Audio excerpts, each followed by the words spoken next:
지난주부터 우리가 여호수아 말씀을 배우고 있어요. 지난주에 여호수아가 이스라엘 백성들을 이끌고 요단강을 건넜던 내용 기억나죠? 상류 쪽 물이 쫙 올라서고 하류 쪽 물은 다 흘러간 상태에서 이스라엘 백성들은 이 마른 강을 이렇게 건너갔었습니다. 그 요단 강물이 갈라지기 위한 조건을 우리가 지난주에 봤어요. 뭐였죠? 바로 이 제사장들이 무거운 이 언약궤를 어깨에다가 딱 맨 채로 이 막 가득하게 차 있는 흘러가고 있는 요단강에다가 발을 내디뎌야 된다는 거였어요. 그게 조건이었어요. 상식적으로는 장난으로라도 그렇게 해서는 안 되는 거였단 말입니다. 그러나 하나님의 명령이었기 때문에 제사장들은 그 말씀에 순종했고 물에 발을 싹 뻗는 순간 어떻게 됐어요? 그 물이 마치 발을 피하는 것처럼 쫙 갈라지기 시작했다는 겁니다. 그렇게 해서 200만 명이 넘는 이스라엘 백성들이 가나안 땅에 들어갈 수 있게 된 거였어요. 자, 그러고 나서 이제 그 다음 이야기입니다. 이번 주 중에 여러분들 큐티를 했다면은 그 큐티 내용에서 어떤 사건들이 있었는지 한번 생각해 보자고요. 가나안 정복을 위해서 첫 번째 싸움 상대가 어디냐면은 거기야. 그 여리고였습니다. 아까 여리고 얘기했었죠? 여리고였습니다. 이 여리고성에서 전쟁을 해야 되는데 여리고성 바로 눈앞에 딱 있고 적들도 우리를 쳐다보고 있는 그 상황에서 하나님께서요 황당한 명령을 하십니다. 뭐라고 하냐? 야, 지금부터 전쟁할 모든 남자들은 할례를 행하라 라고 하는 거예요. 할례라는 거는요 고대 사회 하나님과 언약의 표시였거든요. 그런데 하나님과 이제 언약을 갱신해라, 새롭게 해라 이런 얘기인데, 근데 여러분 할례가 뭔지 혹시 들어봤죠? 할례는요 포경 수술입니다. 남자들 하는 이 남자 성기의 이 생살을 잘라내는 그런 의식인데, 이게 하고 나면은 생살을 잘라낸 거라서 이게 다 나을 때까지 거의 일주일 동안은 아무것도 못합니다. 정말 남자들이 아무것도 못해요. 그런데 그걸 어디서 했다고요? 하필이면 눈앞에 여리고성이 있는데, 적들이 다 쳐다보고 있는데 그 앞에서 모든 이스라엘 남자들이 할례를 했단 말이에요. 그러면 되겠어요? 안 되겠어요? 그러면 어떻게 되겠어요? 이때다 싶어가지고 야, 쟤네들 못 움직인다, 공격하자! 그리고 성문 딱 열고 우르르 쏟아져 나오면은 이스라엘 백성들 다 죽을 수도 있단 말이에요. 그렇게 될 건데 왜 이런 명령을 하시지? 이해가 안 되는 거예요. 근데 어쩌겠어요? 하나님이 명령하셨으니 이스라엘 백성들은 또 순종했죠. 어떻게 됐습니까? 하나님께서 그 적들의 발을 묶어두셨어요. 적들은 그걸 보고서도 전혀 움직이지 못했고 나올 생각을 못했고, 이스라엘은 다행스럽게도 그 위태로운 시간을 잘 넘어갈 수 있었어요. 그리고 드디어 정복 전쟁을 시작합니다. 그런데 여기서도 하나님은 또 이해하지 못할 명령을 내리십니다. 뭡니까? 야, 이스라엘 백성들아, 너희들은 지금부터 성을 7일 동안 한 바퀴씩 돌아라. 7일 동안 한 바퀴씩 돌아라. 매일 6일 동안은 한 바퀴씩 돌고 마지막 7일째 되는 날에는 7바퀴를 돌아라. 그래서 총 몇 바퀴예요? 아까 문제 풀었지?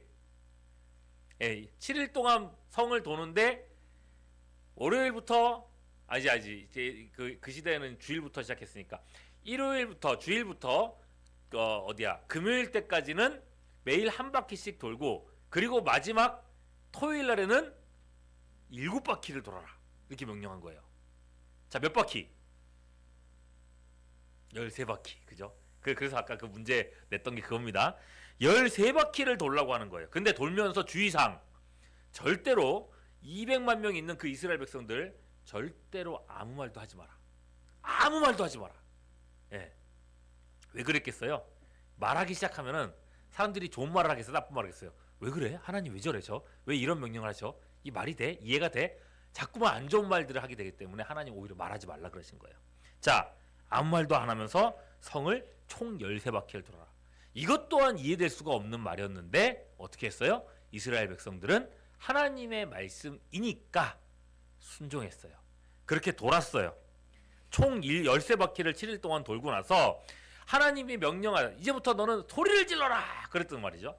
이스라엘 백성들이 성을 향해서 뭐라고 소리를 지르는지 모르겠어요.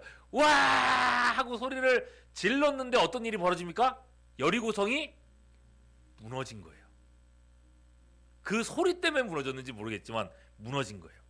그리고 성 안에 있던 사람들은 아수라장이 됐죠. 이게 무슨 일이야? 도대체 내가 무슨 일이 생긴 건지도 모른 채로 이들은 속수무책으로 패배하고 말았습니다. 여러분, 지금까지 이야기를 들으면서 어떻게 됐어요? 하나하나 하나님께서는 이스라엘 백성들에게 이해할 수 없는 명령들을 주셨어요.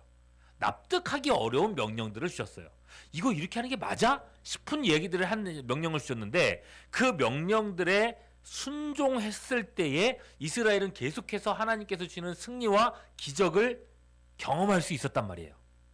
그럼 이런 궁금증이 들죠. 그러면 만일에 하나님의 명령에 순종하지 않았다면 어떻게 됐을까?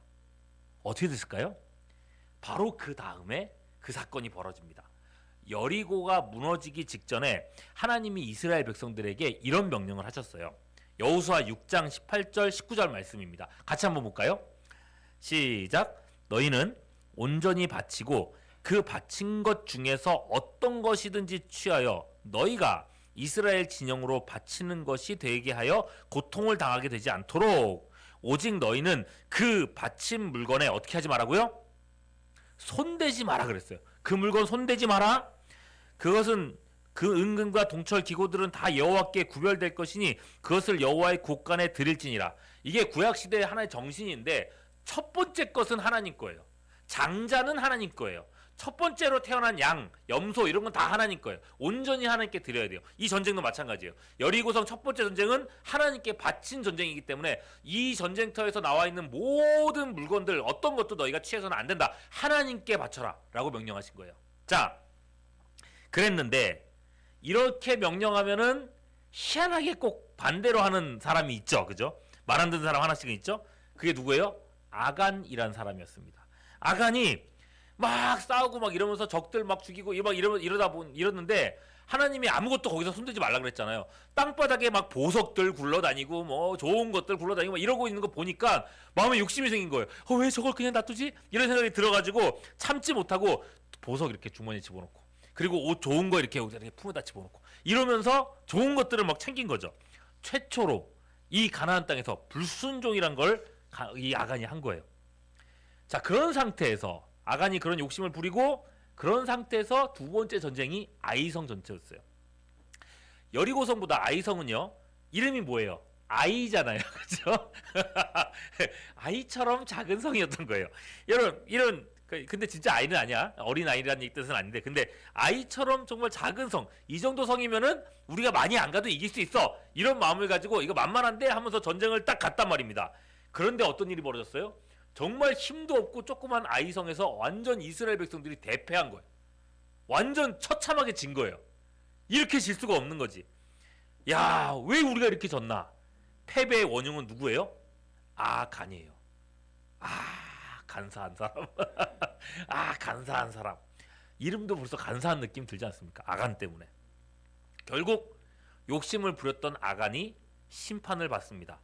이스라엘 온 백성이 아간과 그 집안 식구들을 다 모아가지고 막 돌로 막 치고 그리고 그걸 다 불태워버리고 그리고 그 위에다가 어떻게 하냐? 돌을 막 쌓아놓습니다. 돌무더기 큰 돌무더기를 거기다가 쌓아놓습니다. 자, 여호수아 7장 26절 말씀 볼게요. 같이 한번 볼게요. 자, 여호수아 7장 26절입니다. 같이 봅니다. 시작. 그 위에 무엇을요? 돌무더기를 크게 쌓았더니 오늘까지 있더라. 여호와께서 그의 맹렬한 진노를 그치시니 그러므로 그곳의 이름을 오늘까지 아골 골짜기라 부르더라. 거기다가 뭐라 그러지? 돌 무더기를 쌓았다. 여기는 불순종한 아간의 무덤이다 라는 식으로 썼다는 거죠. 자, 이렇게 불순종의 문제를 한번 해결하고 다시 아이성 전투를 시작합니다. 여기서 또다시 하나님은요 이스라엘 백성들에게 전략을 주십니다. 뭐냐? 정예 부대를 아이성 근처에다가 매복시켜 놓고 여호수아는 온 백성을 이끌고 성 앞으로 가가지고 싸움을 걸 겁니다. 야, 우리랑 싸우자. 그리고 막 싸움이 시작되는 거죠. 성 위에서 막 화살 쏘고 돌 던지고 이럴 거고 성 밑에서도 막 화살 쏘고 하겠죠. 그러다가 예전에 한번 패배했으니까 예전에 패배했던 것처럼 여호수아가 이스라엘 백성들 막 끌고 다시 뒤로 후퇴를 하는 거예요. 야, 안 되겠다, 후퇴하자 하고 이렇게 후퇴를 하는데 이 후퇴는 거짓 후퇴입니다. 마치 지는 것처럼 하면서 뒤로 물러가는 건데, 그랬을 때 아이성 군사들이 어떻게 하겠어요? 야, 지난번처럼 이들이 또 지는구나, 퇴각하는구나. 그래서 쫓아 나올 거란 말이죠. 그렇게 되었을 때에 뒤에 매복해 있었던 정예 부대가 비어있는 성에 들어가지고 다 차지하고 불을 질러라. 하나님이 이렇게 작전을 주신 거예요. 모든 것이 하나님의 명령대로 작정대로 수행됐고, 갈 곳을 잃은 아이 군사들, 그죠? 쫓아나왔던 아이 군사들은 결국 그 중간에 껴서 몰살당했습니다. 이스라엘은 또다시 대승을 거둘 수 있었습니다. 자, 그리고 대승을 거둔 이 아이성에다가요, 이스라엘 백성들이 뭘 하느냐? 또다시 돌로 큰 무더기를 쌓습니다. 아까 아간 죽였을 때처럼. 자, 볼까요? 88장 29절 말씀 볼게요. 8장 29절 말씀. 자, 봅니다. 시작. 그가 또 아이 왕을 저녁 때까지 나무에 달았다가 해질 때에 명령하여 그의 시체를 나무에서 내려 그 성문 어귀에 던지고, 그 다음에 뭐라 그랬어요? 그 위에 돌로 큰 무더기를 쌓았더니 그것이 오늘날까지 있더라. 자, 이렇게 아이성에는요, 아이성 주변에는요, 큰 두 개의 돌무더기가 생겼습니다. 그죠? 돌무더기 두 개가 생겼는데, 하나는 패배의 돌무더기, 불순종했던 아간 때문에 생겨난 패배의 돌무더기, 그리고 또 하나는 승리의 돌무더기, 다시금 순종하면서 생겨난 순종의 돌무더기. 하나는 축복의 무더기고 하나는 저주의 무더기입니다. 여러분 보세요. 축복과 저주, 하나님의 백성들에게 축복과 저주를 가르는 중요한 열쇠가 뭐였습니까? 뭐예요? 하나님의 말씀에 어떻게 하는 거? 순종하는 거예요. 하나님의 말씀대로 따라가는 거예요. 앞으로 이스라엘 백성들은요, 무조건 순종의 길로만 가야 됩니다. 말씀에 순종해야 승리하면서 나아갈 수 있습니다. 여호수아는 그런 관점으로 봐야 돼요. 그래서입니다. 여호수아는요, 이제 온 백성들, 이스라엘 모든 백성들이 이 경험을 하고 나서 다 한자리로 불러 모아요. 그리고 뭐 하는가? 여호수아 8장 23절입니다. 같이 한번 볼게요. 여호수아 8장 23절. 시작. 그 후에 여호수아가 율법책에 기록된 모든 것대로 축복과 저주하는 율법의 모든 말씀을 낭독했어요. 모든 이스라엘 백성들이 모두 같이 모여가지고 하나님의 말씀을 처음부터 끝까지 같이 쫙 낭독했다는 말입니다. 뭐하러요? 왜 그랬을까요? 기억하라는 거예요. 이 하나님의 말씀과 명령을 기억하라는 거예요. 율법책에 기록된 대로 하나님의 말씀대로 살아가는 것이 우리가 앞으로 승리하는 비결이다. 이거 놓치면 안 된다는 거예요. 여러분, 인생이란 건요, 어쩌면 사람의 인생이라는 거는 계속해서 돌무더기를 쌓아가는 인생인 것입니다. 순종해서 승리의 돌무더기를 쌓기도 하고, 불순종해서 패배의 무더기를 쌓기도 합니다. 주영광교회 담당 목사로서 여러분들 축복합니다. 여러분들의 앞날에는 정말 가는 곳마다 승리의 무더기들이 쌓일 수 있기를 주님의 이름으로 축원합니다. 그러려면 하나님이 나한테 뭘 요구하시지? 내가 어떻게 해야 되지? 내가 이럴 때는 뭘 해야 될지 이거 알아야 될 거 아니에요. 그러려면 어떻게 해야 되겠어요? 이스라엘이 하나님 앞에서 하나님의 말씀을 함께 낭독했던 것처럼 하나님의 말씀인 성경을 매일매일 읽어야 됩니다. 뭘 해야 된다고요? 예주예진이? 하나님의 말씀인 성경을 매일매일 읽어야 돼요. 하나님이 나한테 뭐라고 하실까? 하나님 나한테 원하시는 게 뭘까? 이걸 매일매일 찾아야 돼요. 이럴 때 나는 어떻게 해야 되지? 어떤 결정을 해야 되지? 하나님의 말씀 속에서 그 답을 찾아야 된다는 거예요. 그래서 시편 1편 1절 2절을 이렇게 말했어요. 이게 마지막 말씀입니다. 같이 한번 읽어볼게요. 큰 소리로 읽어봅시다. 시작. 복 있는 사람. 자, 복 있는 사람. 승리의 무더기를 쌓는 복 있는 사람은 어떤 사람이냐? 볼게요. 악인들의 꾀를 따르지 아니하며 죄인들의 길에 서지 아니하며 오만한 자들의 자리에 앉지 아니하고 오직 어떻게 하라고요? 여호와의 율법을 즐거워하여 그의 율법을 어떻게 한다고요? 주야로 아침 저녁으로 묵상하는 사람들이 복 있는 사람이다.